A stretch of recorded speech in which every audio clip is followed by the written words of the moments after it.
Do we know what damage the Oreshnik caused? We don't know for sure. The Ukrainians have cordoned off the area and are not letting any media in, which is a sign that it did a lot of damage. If it did very little damage, I think they would be, providing tours to Western journalists, right? So I think right there, that's a very strong indication that quite a bit of damage was done, and they haven't released, high resolution satellite photos. Again, similar to like what happened, what we saw in after the Israeli strike or attempted strike on Iran. There, all kinds of claims were made, but then we just never saw the evidence. They're trying to hide the evidence, which is suggests that actually a lot of damage was done. And there were, and in fact, there are some reports from eyewitnesses, or people who claim to be eyewitnesses. Uh, Actually, people who live nearby the plant or maybe work at the plant and have went in afterwards. We can't; these have not been confirmed, but they say that the place was just obliterated. The important workshops were absolutely destroyed, and I think that these workshops, in fact, were underground.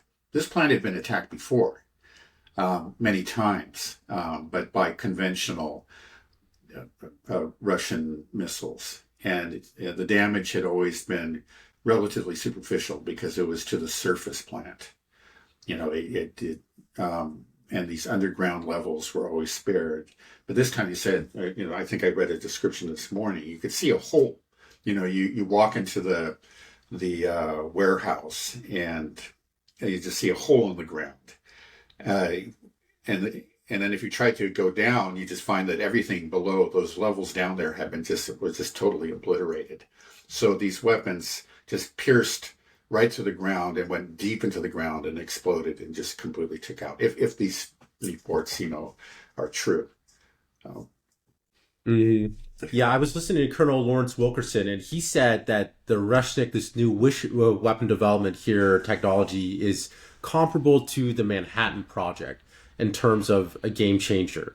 Maybe that's hyperbole, but that's what he said. uh, And I feel like most of the Western population don't believe that this was anything special.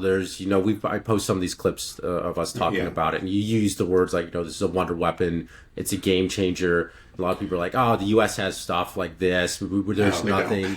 This is tech from the '70s. This is nothing new. So can you explain again why this is such a game changer? What makes this such an extreme development Right. should that would let someone like Colonel Lawrence Wilkerson say that Right. this is as big an event since the Manhattan Project or comparable to Right. the Manhattan Project? Right. Well, first of all, this is truly hypersonic. The missile itself travels at hypersonic speeds, and then importantly, the reentry vehicles, of which there are six, and each of which has six submunitions. So we're talking about 36 explosive charges. All of these travel, descend from the through the atmosphere at hypersonic speeds at least Mach 10, Mach 10 through Mach 12. So even if they did not have an explosive charge, they're traveling so fast that just the impact of any object traveling at that speed causes tremendous damage. It can, one of those without an explosive charge still can create a huge crater, but they do. Um, and because they travel at those speeds, there is simply no way to defend against them. That's the thing is that, like, both the U.S. and Russia have these older ICBMs, of course, which can do just wipe out cities, but they don't travel at hypersonic speed. So there's at least a chance that these missiles can be intercepted, but there's just no chance that this one can be intercepted.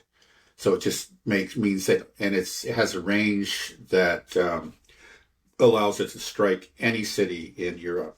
So in other words, now all of Europe is just completely naked, completely vulnerable. And then, yeah, the fact is that, well, they don't need to use um, nuclear weapons. I believe it's nuclear capable. Some people were saying that it wasn't, but most seem to agree that it is nuclear capable. But they don't need to. I mean, the fact is you can see it can do so that kind of lowers the threshold and makes it easier for the for the Russians to use it. And that's what they've used it once. They said they're going to use it again. I think we're going to see another strike. Most people agree that this will probably again occur within Ukraine. Again, the Russians want to escalate slowly, cautiously, just hope that the Europeans back off. I don't know what the target would be, but if NATO continues to fire these missiles into Russian territory, I think that we're going to see a strike on outside of Ukraine on NATO territory. I think that's inevitable. I think we're looking at very high probability that will happen, and then I don't know what's going to come next. I don't think, unfortunately, every indication that we've had so far is that the West will not sober up, but they will respond to this with further escalations. So we are headed into some very frightening territory.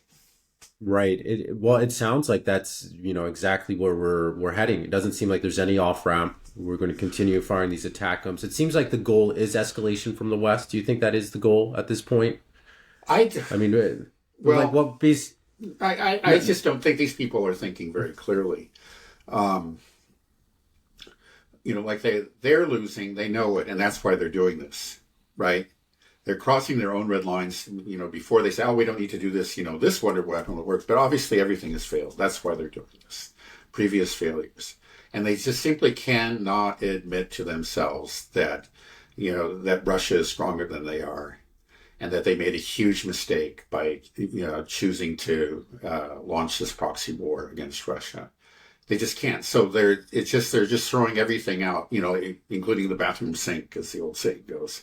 Even when it just doesn't make sense. And often their own militaries, the more sane militaries among them, are telling them this is not going to work. They're just not listening. They're just throwing everything out there. And I think that's what we're going to see after, these won't make any difference. The ATACMS won't. But what they'll probably then remove the restrictions on the JASSMs, which are air-launched cruise missiles. There are two versions of it. One has a 300-kilometer range, so it's very similar to the ATACMS. Now that one, I think it would be even less useful than the ATACMS because they're air-launched, and again, Ukraine barely has an air force. We're talking about single digits now. And these aircraft can't get anywhere close to the front lines because they'll be shot down. So they will have to fire from well within Ukraine. And so, they're not going to have much range.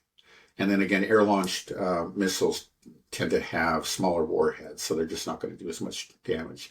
But there is a so-called extended range version of the JASSM, and that can go 900 kilometers.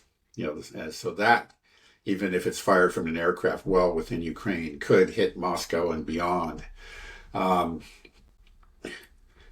that potentially, again, the Russians will figure out a way to neutralize it. But especially at the start, there's a chance that something will get through and do some serious damage, and that will be a further escalation.